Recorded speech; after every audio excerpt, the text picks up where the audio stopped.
today I'm going to be talking about Aladdin in this Disney Adventure series that we have been doing.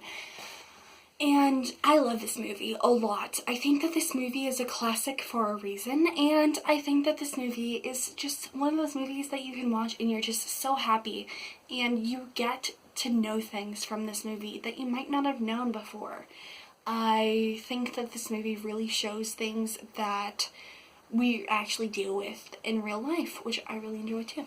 Let's go in more depth with it though. Let's talk about the voice acting, because that's one thing that I think that this movie does really well. Let's talk about the genie. Okay, so I don't think there's anyone saying differently, but Robin Williams was a wonderful actress, and the fact that he put so much emotion for a character is absolutely insane, but I love it. And his improv, which I'll talk a lot more in the facts part of this video, actually feels like it has a meaning behind it, and I love that part so much. I think that this is super important to show that, like, the father-son relationship or friendship, I don't really know, that Aladdin and Genie have in this film, so I really enjoy that. His pop culture references are also so good. I normally find pop culture references extremely annoying, and I would be like, no, don't do that. It's just in there to get kids to be like, oh, I know that, let me go see this movie. But I don't get that at all from this. I think that it has a pure heart, which I think that if you're going to do pop culture references at all, do it that way. Aladdin's a really sweet character, and I think that the way that they did it was really good. You first find out that he steals, he must be a bad person, but then you see through the film that how much he actually cares and how much he actually, like, wants to help. Like, when he gives the bread to the starving children with the eyes and boo, so cute. And then and then you get to really love Aladdin. Jasmine is also a very strong, independent young woman, which is something I think that people need to see. Girls need to see in media, which I think we are getting a lot more now, but I think that that's very, very important, so I'm very happy that they did that. Yeah, and then Jafar is so good as a villain. He's just so menacing and so scary, but not in the way that, like, people would, like, be, like, scared as children, which I think is a very, very good thing to have in film. Iago also. I love Iago. He's probably one of my favorite sidekicks of all time in a film. Also, at my house, we have a running joke saying, "Patience, Iago." So when I heard that, I was just very excited and be like, yay! Something I love. And I just love Iago's voice, but I'll talk more about voice acting. Now, I'm going to talk about, the voice acting is good. I really enjoy the voice acting. For Iago. Iago is actually, I can't imagine doing that voice, and when I watch impression people like Brian Hollenberg voices do that voice, they like have their faces all scrunched up, and it's just so cool. I love voice acting and all that stuff so much. Now let's go into animation. Animation is one thing of showing emotions. I think that they did really, really well with that. If you don't show emotions through your voice acting, and your animation, that's not so good. It's the thing that changes it from being a good movie to a great movie. And I think that they did that in this super well. You actually understand things just from watching it. It's one of those films that you could turn off the sound, it could be completely mute, and you could understand what's still going on. You would still be like, what? I'm confused. But you would understand what the characters are feeling, which I think is very important for people to be able to see themselves in a character. So I find that very, very cool, and I love it. The music. I love it. I love it so much. It's one of those soundtracks that I just listen to on a regular basis, and I really enjoy it a lot. I think that Howard Ashman, Alan Menken, and Tim Rice did great with making the music. I'll talk more about them in the facts part though. And it's the lyrics. The lyrics are great lyrics. And the music is great. It's just pure music, which is something that's very important to music. Music is another thing I love so much. So I'm very happy that they did good with the music. And now let's jump into the facts. So the magic carpet was very important for CGI to evolve for Disney. Because CGI was something that they did, but it was quite hard to do at this time. Robin Williams was one of the first big names to voice an animated character in a Disney film, which most people want to be like, what? That's very popular now. And the fact is, yes, it is. But he was one of the first, so that's exciting. Robin Williams recorded 16 hours of improv for his character. So much that the Academy turned down Aladdin for Best Adapted Screenplay because so much of it was improv. It's just insane that anyone could do 16 hours of improv like that. It's really shows how talented he is as an actor, but I can't even imagine.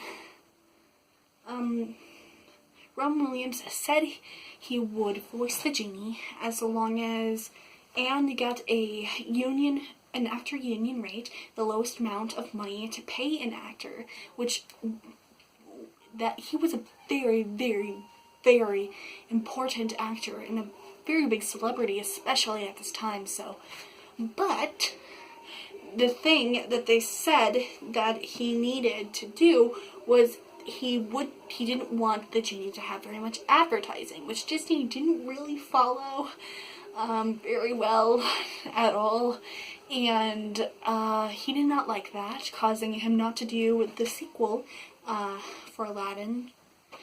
And then he accepted Disney's apology, and then they were pretty good after that. So, yep.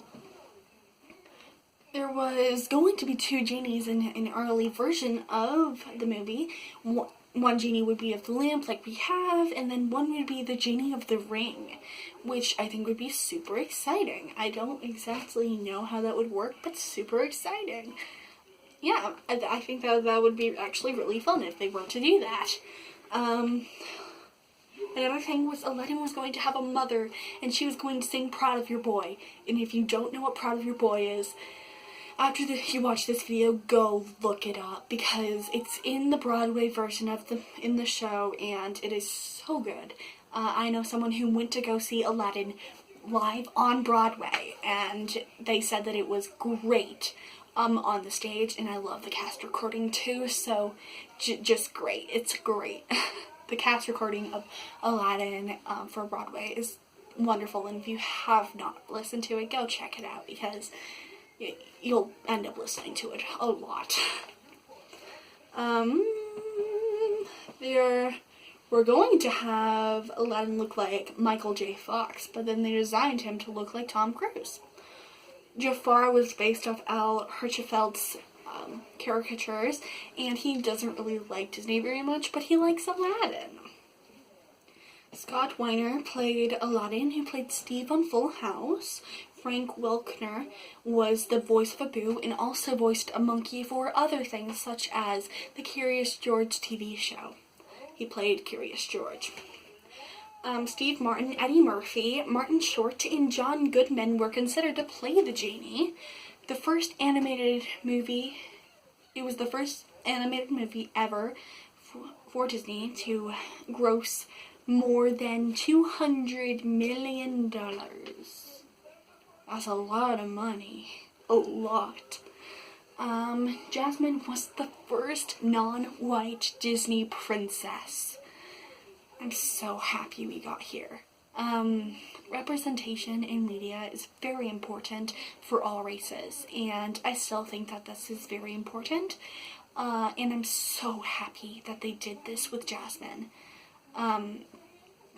Jasmine shows many little girls who look like her or act like her, who have never gotten a person who looks like them as a Disney princess, which, as me, I can speak for myself. I was a little girl and still am one.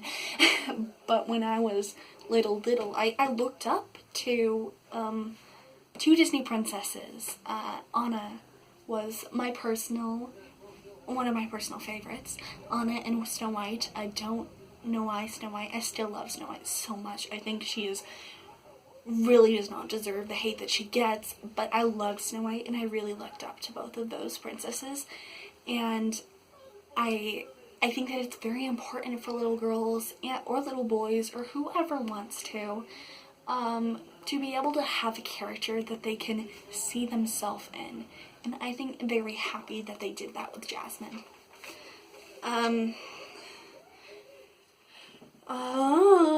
So whenever Aladdin lies, the purple feather falls down. When I watched it, whenever it happens, I was just so excited. And the people I were watching it with were like, what? It was my family who I was watching it with, but they're like, why are you so excited? Aladdin was the last movie Howard Ashman ever worked on. And if you don't know who Howard Ashman was, he was a brilliant mind, for both in music and both just in general. He wrote the music for Little Shop of Horrors, Little Mermaid, Beauty and the Beast, and Aladdin. He sadly died during the making of Beauty and the Beast, so he did not get to see the end product of Beauty and the Beast or Aladdin, but he really, he wanted to make Aladdin. So it's sad that this is his last one, because I'm sure he could have done wonderful things with the Disney company, or just whatever he wanted to do if he did live longer. But and because this is the last time I will probably talk much about him, I'm going to advertise as long as you have Disney Plus, it won't cost any money.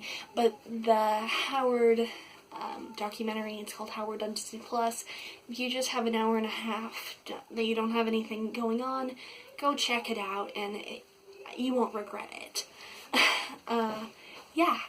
And now I'm going to talk a little bit about the live-action remake. Not much, because I might make a separate video just over live-action remakes.